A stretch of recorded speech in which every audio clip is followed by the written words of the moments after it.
रामनगर गांव एक छोटा सा आदर्श गांव था जिसका मुखिया था रमनलाल। रमनलाल एक ईमानदार व्यक्ति था। वो हर अन्याय के खिलाफ आवाज उठाता था। लेकिन एक दिन एक तूफानी रात में हृदय गति रुकने से उसकी अचानक मृत्यु हो गई। उसकी मृत्यु से पूरा गांव शोकाकुल हो उठा। तभी गांव का नया मुखिया बना उसका छोटा भाई किशनलाल। लेकिन किशनलाल था लालची, धोखेबाज और अन्यायी। उसके सत्ता में आते ही गांव में अत्याचार और भ्रष्टाचार बढ़ने लगा और उसका साथ देता था उसका बेटा मुरली। पिताजी, अब जब आप सत्ता में आ ही गए हैं तो फिर चिंता की तो कोई बात ही नहीं है। अब बस आप मेरे सर पे हाथ रखिए, फिर तो कोई मुझे रोक ही नहीं सकता। अरे मैं सालों से इसी दिन का इंतजार कर रहा था। जब तक रमन जिंदा था मेरी कोई बात ही नहीं मानी जाती थी। अब मैं हूँ इस गांव का मुखिया। अब जो मैं कहूँगा होगा वही। अब रामनगर हमारी उंगलियों के इशारे पर चलेगा। अब तक जो अपमान सहा है सबका बदला लेंगे।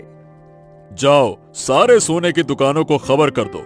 हर महीने के मुनाफे का आधा हिस्सा मुझे देना होगा और ये अब नया आदेश है। और जो नहीं मानेगा उसे पीट पीट कर गांव से बाहर कर दो। ठीक है, मैं आज ही सबको बता देता हूँ। अब आप गांव के मुखिया हैं। आपके आदेश की अवहेलना करने की हिम्मत तो किसी में है ही नहीं। और इस तरह किशनलाल और मुरली ने मिलकर एक आदर्श गांव को अन्याय और अत्याचार का अड्डा बनाने की घिनौनी साजिश शुरू कर दी। रमनलाल के साथ किसान पीताम्बर का बहुत ही सम्मान और स्नेह का संबंध था। रमनलाल की मृत्यु से वो बेहद दुखी हो गया और किशनलाल के स्वभाव को जानकर वो अपने भविष्य को लेकर बेहद डरने लगा। बड़े बाबू के जाने से तुम कितने टूट गए हो ना। तुम ना भी कहो, मैं सब कुछ समझ सकती हूँ। अरे बड़े बाबू तो जैसे हमारे सिर पर एक बड़ा पेड़ थे। उनकी निष्ठा और न्याय बुद्धि जैसी मैंने कभी नहीं देखी। उनका यूं चले जाना मैं तो सोच भी नहीं सकता था। भगवान उन्हें स्वर्ग में जगह दे। कितनी बार उन्होंने हमारी मदद की बिना किसी स्वार्थ के। उनके बिना किसी और को गांव का मुखिया सोच पाना भी मुश्किल है। लेकिन इंसान तो नश्वर है, एक न एक दिन सबको जाना होता है। कहते हैं अच्छे लोगों की उम्र कम होती है। अरे मुझे डर है उनके भाई किशनलाल को लेकर। वो रमन बाबू के बिल्कुल विपरीत हैं। अब वही गांव के मुखिया बन गया है। गांव का भविष्य भाई खतरे में है। अब से हमें बहुत संभल कर रहना होगा। किशनलाल एक शैतान आदमी है, पता नहीं कब क्या कर बैठे। किशनलाल के मुखिया बनने से पीताम्बर समेत पूरा गांव असंतुष्ट था और सभी किसी न किसी अनहोनी की आशंका कर रहे थे।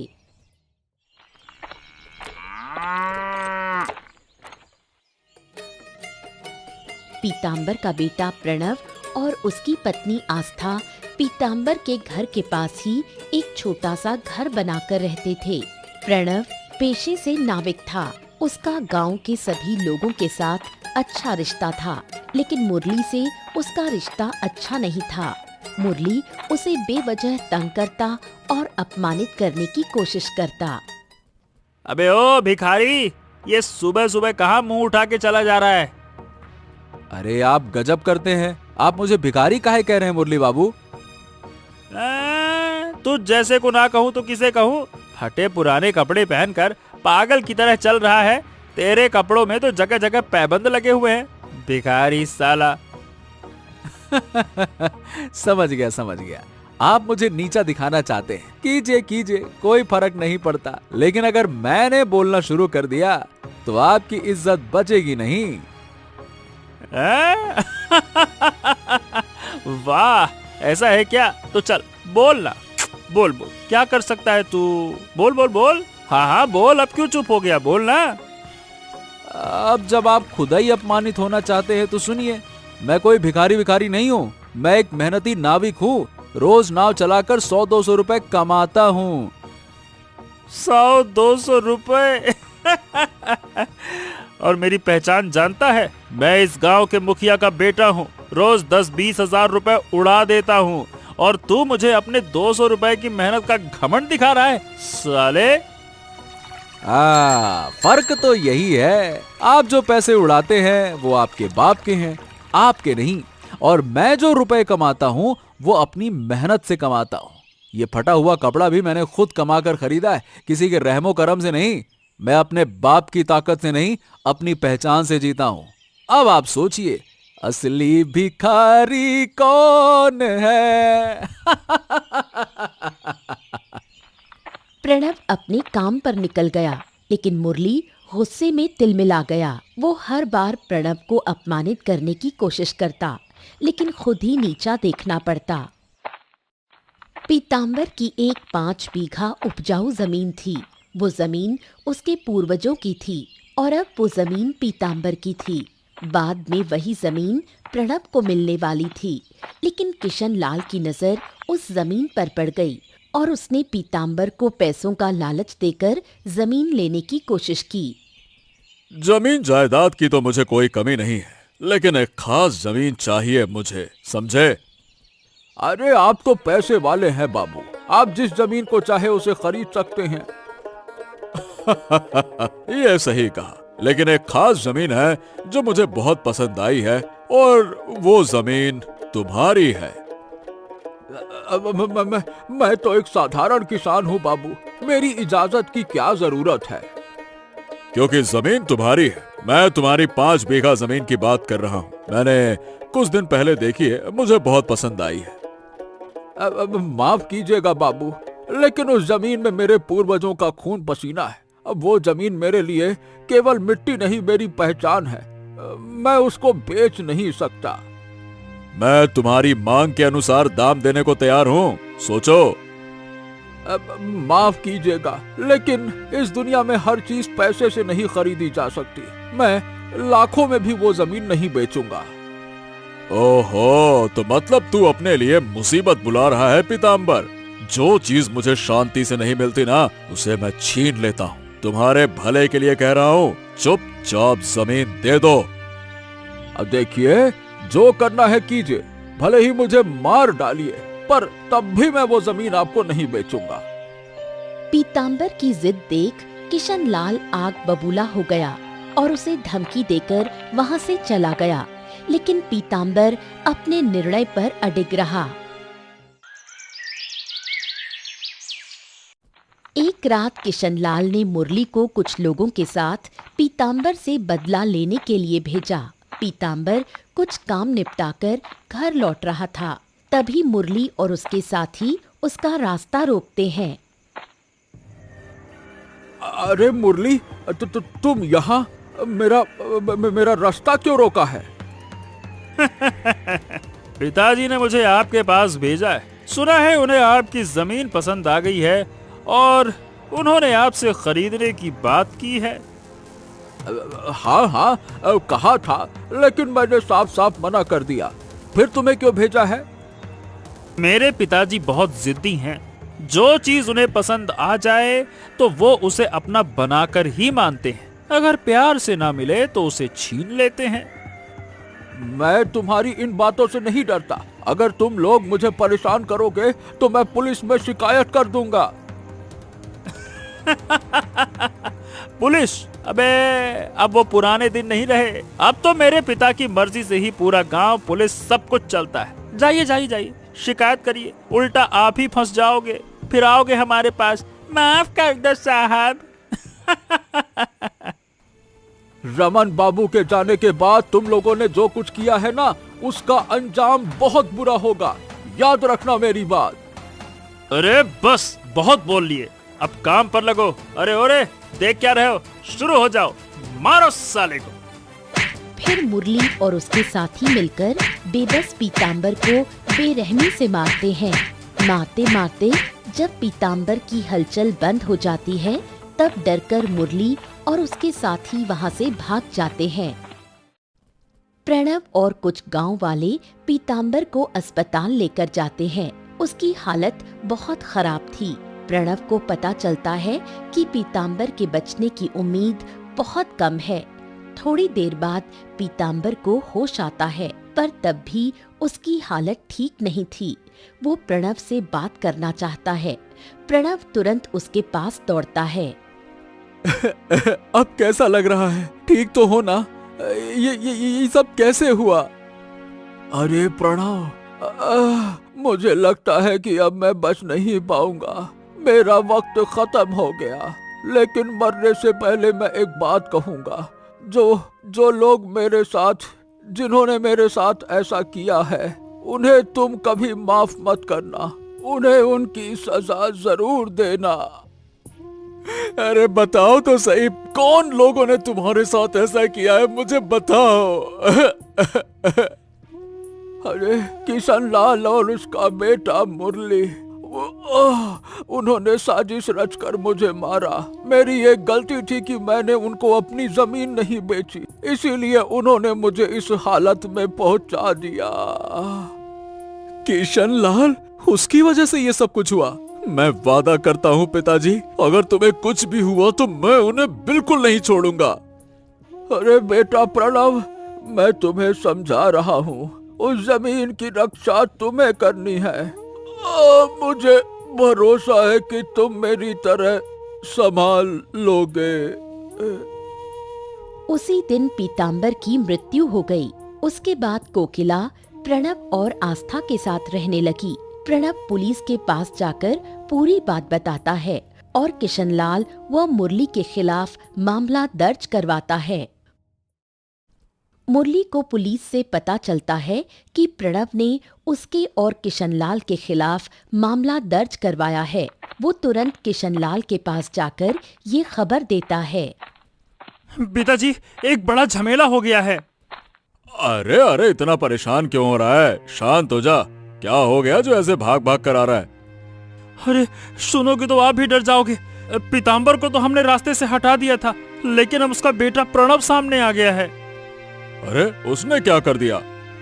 सब लोग तुम्हारे डर से कांपते थे, लेकिन प्रणव के अंदर इतनी हिम्मत है कि उसने हमारे खिलाफ पुलिस में शिकायत कर दी है।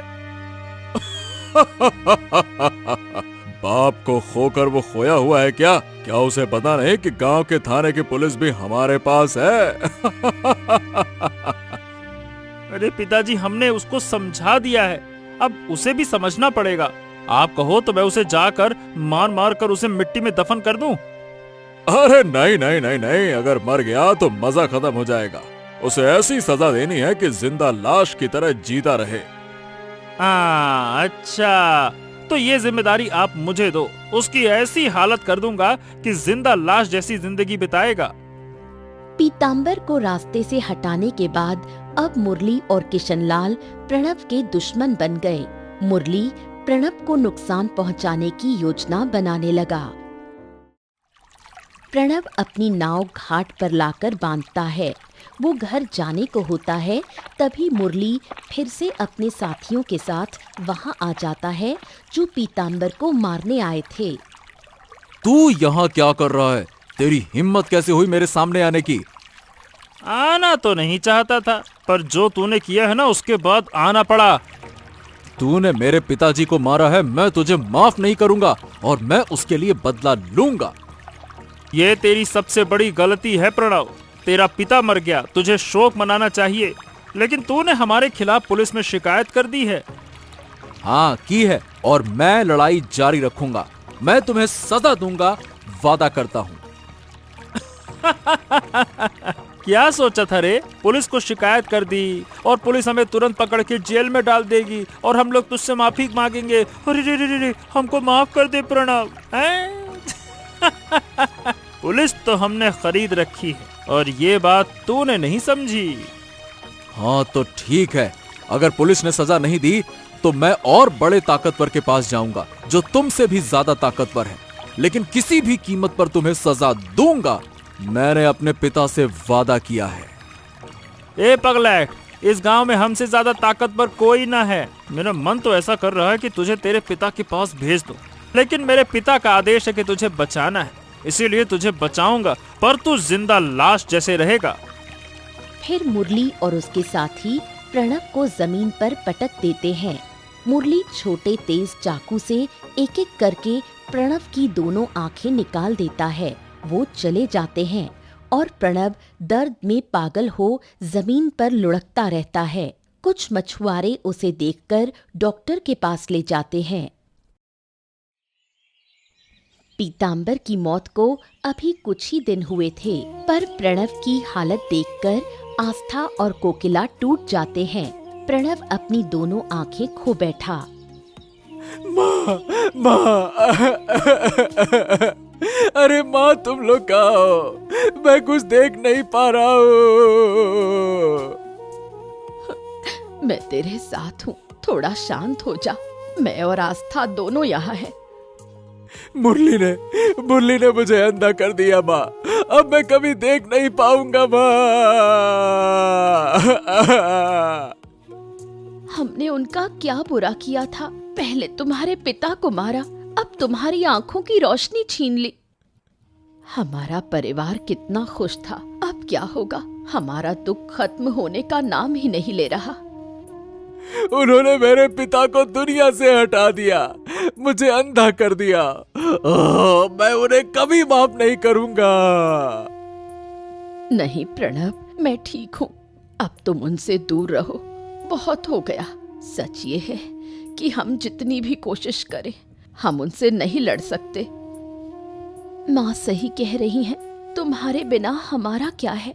अगर तुम उनसे लड़ने गए और वो हमें नुकसान पहुंचाएं तो तुम उनसे लड़ना बंद करो, हम दोनों ठीक है। प्रणव अपने पिता के हत्यारों को सजा देना चाहता है, लेकिन कोकिला और आस्था की शर्तों के कारण उसे अपने वादे से पीछे हटना पड़ता है। कई महीने बीत जाते हैं। प्रणव अपनी सामान्य जिंदगी में लौट आता है। कुछ दोस्तों की मदद से वो नाव चलाकर मेहनत से कमाता है। वहीं किशनलाल और मुरली अपना अत्याचार जारी रखते हैं। कभी किसी की जमीन छीन लेते हैं, कभी दुकान, कभी बिना वजह मारते हैं। पूरे गांव में उनका आतंक फैल जाता है। पिताजी, अब छोटे बड़े सबके मुंह पर हमारा नाम है। सब हमारी वजह से डरते हैं। इस गांव के लोगों से मुझे बहुत पुराना गुस्सा है। वो सदा रमन को मानते थे ना, मुझे देखकर सलाम तक नहीं करते थे। रमन काका के जिंदा रहने पर भी लोग मुझे लेकर थाने जाते थे। मैं कुछ नहीं भूला मुरली, बेटे सब याद है मुझे। अब इसका बदला मैं ले रहा हूँ। जो लोग हमें अपमानित करते थे, अब वो हमसे डरते हैं। अब हमारे जैसे ताकतवर कोई नहीं है। कोई अब हमारी आंखों में देखकर बात करने की हिम्मत नहीं करता। रमन के इस स्वर्ग जैसे गांव को मैं धीरे धीरे नरक में बदल दूंगा, नहीं तो मेरा नाम भी किशन लाल नहीं होगा। वो अपने इस अत्याचार को और बढ़ाते जाते हैं, पर कोई उन्हें रोकने वाला नहीं। गांव वालों की आहें मानो आसमान को हिला रही थीं। एक दिन प्रणव नाव से किसी को ले जा रहा था। तभी मुरली कुछ साथियों के साथ उसकी नाव में चढ़ गया। वो अंधे प्रणव के साथ मजाक करने लगा। ये देख, यही है प्रणव। उसके पिता को मैंने मारा था, इसीलिए मुझसे बदला लेने का इसने वादा किया था अपने पिता को। उसने हमारे खिलाफ पुलिस में शिकायत की, इसीलिए मैंने उसे अंधा कर दिया। मुरली के साथी ये सुनकर जोर जोर से हंसे, पर प्रणव को बहुत तकलीफ हुई। वो चुपचाप नाव चलाता रहा। अब वो अंधा होकर नदी में तैरता फिरता है, बदला तो उससे लिया नहीं गया। और सुन ले, जो भी मेरे या मेरे पिता के खिलाफ जाएगा, उसकी यही हालत करूंगा मैं। तुम लोगों के ऊपर जोर जबरदस्ती करते हो, लेकिन देखना एक दिन ऐसा आएगा जब ऊपर वाला किसी को भेजेगा और तुम्हें और तुम्हारे पिता को पकड़कर ले जाएगा। तब तुम समझोगे दर्द क्या होता है। अबे साले, थोड़ा सा बेवकूफ है क्या? अंधा होने के बाद भी तेरी हिम्मत नहीं गई? अगर मैं एक लात मारकर तुझे पानी में गिरा दूं तो अब तैर कर किनारे तक नहीं पहुंच पाओगे। मुरली और उसके साथी प्रणव का अपमान करते रहे। प्रणव चुपचाप सहता रहा और मन ही मन सोचता रहा। एक दिन गांव में भयंकर तूफान आया। काले बादलों से आसमान ढक गया। और चारों तरफ तेज हवाएं चलने लगीं। सारे दुकानदार अपनी दुकानें बंद करके घर चले गए। दूसरे दिन प्रणव के नाविक दोस्त उसे साथ लेकर घर आते हैं, लेकिन उस दिन सब अकेले ही अपने घर वापस चले जाते हैं। बेचारा प्रणव अकेला रह जाता है। नदी का बहाव इतना तेज हो जाता है कि नाव डूबने के कगार पर पहुंच जाती है। अरे नाव क्यों हिल रही है? रमेश, निखिल, भानु, कहाँ हो तुम लोग? तुम्हारी आवाज क्यों नहीं आ रही है? अगर नाव पलट गई तो मैं तो डूब जाऊंगा। अरे कोई बचाओ मुझे। कहाँ हो तुम? सुनो, कोई है? कोई है? प्रणव मदद के लिए चिल्लाने लगता है, लेकिन किनारे कोई उसकी आवाज नहीं सुन पाता। अचानक तेज हवा के कारण नाव पलट जाती है और प्रणव नदी में गिरकर तैरने लगता है। अब बचाओ, बचाओ मुझे, मैं डूब रहा हूँ, बचाओ, अरे कोई मुझे बचाओ। तभी एक अनजान आदमी पानी में कूदकर प्रणव को बचाता है और उसे नदी से निकालकर एक बड़े पेड़ के नीचे बैठा देता है। हाँ, आप कौन हैं? अरे आप तो एक देवता जैसे लगते हैं जिन्होंने मुझे बचा लिया। अगर आप ना होते तो शायद तो मैं मर ही जाता। अब आपका नाम क्या है? तुम मुझे नहीं जानते हो, मैं बहुत दूर के देश से आया हूँ। मेरा नाम अमरदेव है। ये नाम तो मैंने पहले कभी नहीं सुना। आप कहाँ से आए हैं और इस गांव में किसके पास आए हैं? मैं जहाँ से आया हूँ तुम उसे नहीं जानोगे। मैं इस गांव में अन्याय करने वालों को सजा देने और यहाँ पे फिर से शांति स्थापित करने आया हूँ। अमरदेव की गंभीर आवाज सुनकर प्रणव खुश हो जाता है, क्योंकि वो वर्षों से किसी ऐसे व्यक्ति का इंतजार कर रहा था जो गांव के लोगों के अधिकारों के लिए लड़ सके। अमरदेव के आने से उसे आशा की किरण नजर आई। प्रणव अमरदेव को अपने घर ले जाता है और कोकिला और आस्था से मिलवाता है। कोकिला और आस्था भी अमरदेव से खुश होते हैं और उसका स्वागत करते हैं। कोकिला अमरदेव को अपने दुख और शिकायतें बताती है और किशनलाल के सारे अन्याय उसके सामने रखती है। मेरे पिता की मौत का न्याय मांगने पुलिस के पास जाने पर मुरली ने मेरी आंखें फोड़ दी और मुझे अंधा बना दिया। उनका अन्याय अब खत्म होने वाला है। अब उनकी सजा का समय है। मैं ऐसी सजा दूंगा जो वो कभी नहीं भूल पाएंगे। इसके लिए मुझे तुम्हारी मदद चाहिए प्रणव। पर मैं तो अंधा हूँ, मैं भला क्या कर सकता हूँ?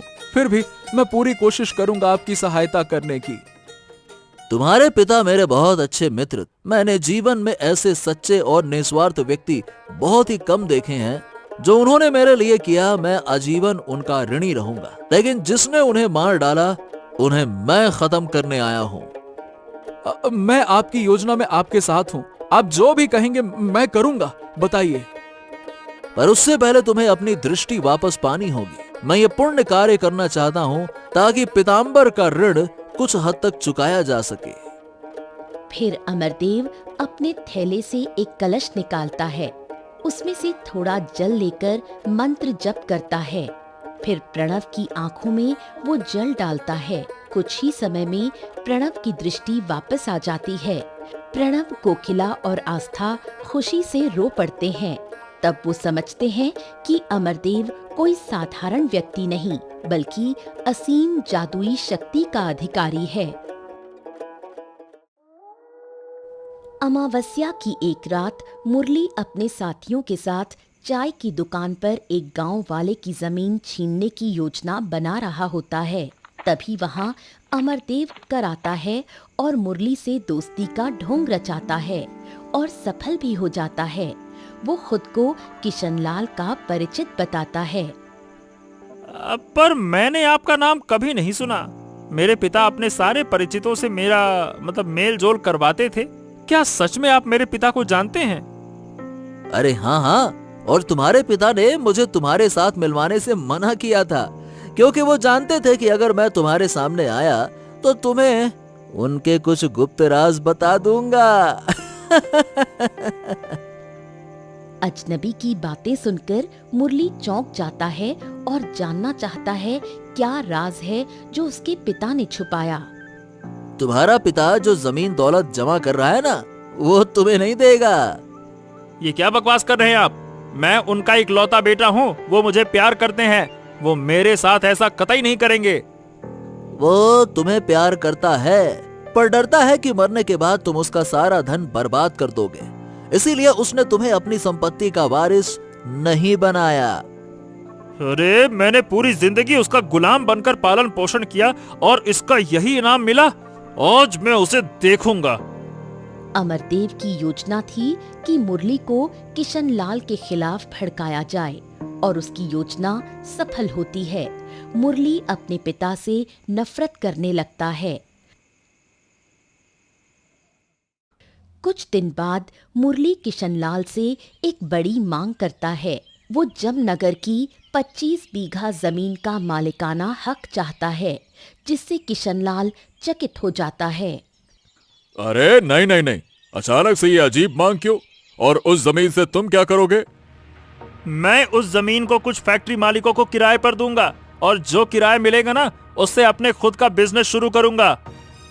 तुम्हें पैसों की जरूरत हो तो मुझसे मांगो, मुझे बताओ तुम क्या व्यवसाय करोगे, पर तुम्हें जमीन का मालिकाना हक क्यों चाहिए? मुझे जमीन चाहिए, मतलब चाहिए, मैं उसे लूंगा। क्या आप मुझे वो जमीन देंगे या नहीं देंगे, ये बताइए। मैंने आज तक तुम्हारी सारी मांगें पूरी की हैं, लेकिन ये मांग पूरी नहीं कर सकता। तुम अभी जमीन के लिए तैयार नहीं हो। इसका मतलब उस दिन चाय की दुकान पर उस आदमी ने सच कहा था। पिता मुझे एक भी पैसा नहीं देंगे। पिता ने मुझे धोखा दिया। अगर तुम्हारे पास और कुछ कहने को है तो कहो, पर जमीन नहीं दूंगा। मैं अभी जमीन के लिए तैयार नहीं हूँ, लेकिन जब मुझे मारने के लिए लोगों को भेजोगे तब याद आएगा। मैं सब कुछ खुद लूटूंगा और मैं तुम्हारा गुलाम नहीं बनूंगा। तुम्हारा दिमाग खराब हो गया क्या मुरली? अचानक ये अजीब अजीब बातें क्यों कर रहे हो? मेरा दिमाग पहले खराब था, अब मैं पूरी तरह से चेतना के साथ बात कर रहा हूँ। बहुत हुआ तुम्हारा हुक्म मानना। अब मैं वही करूंगा जो मैं चाहता हूँ, और अब मैं वो काम करूंगा जो सही है। मुरली अपना तेज चाकू निकालता है और किशनलाल के सामने रखता है। किशनलाल डर के मारे अपने सैनिकों को आवाज देकर मदद मांगता है, लेकिन मुरली सुनता नहीं और लगातार किशनलाल के पेट पर वार करता रहता है। खून से पूरा कमरा भरने लगता है। किशनलाल मर चुका होता है। ये खबर पूरे गांव में फैल जाती है और प्रणव के कानों तक पहुंचती है। अमरदेव बाबू आप महान हैं। आपके कारण आज किशनलाल जैसे एक पापी को अपने बेटे के हाथों ही मौत मिली। बताइए भला, अब मेरे पिता की आत्मा को शांति मिलेगी। जिसके लिए मैं इस गांव में आया था वो काम तो पूरा हो गया। अब मेरा यहाँ रहना उचित नहीं होगा। अब मुझे विदा दो प्रणव। प्रणव की प्रार्थना के बावजूद अमरदेव नहीं रुकते, क्योंकि उसका स्थान हिमालय है, जहाँ वो ध्यान करते हैं और आध्यात्मिक शक्ति से पूरी दुनिया को देखते हैं। मुरली को किशनलाल की हत्या का दोषी मानकर फांसी की सजा दी जाती है। प्रणव की ईमानदारी के कारण गांव के लोग उसे नाविक से गांव का नया मुखिया चुन लेते हैं।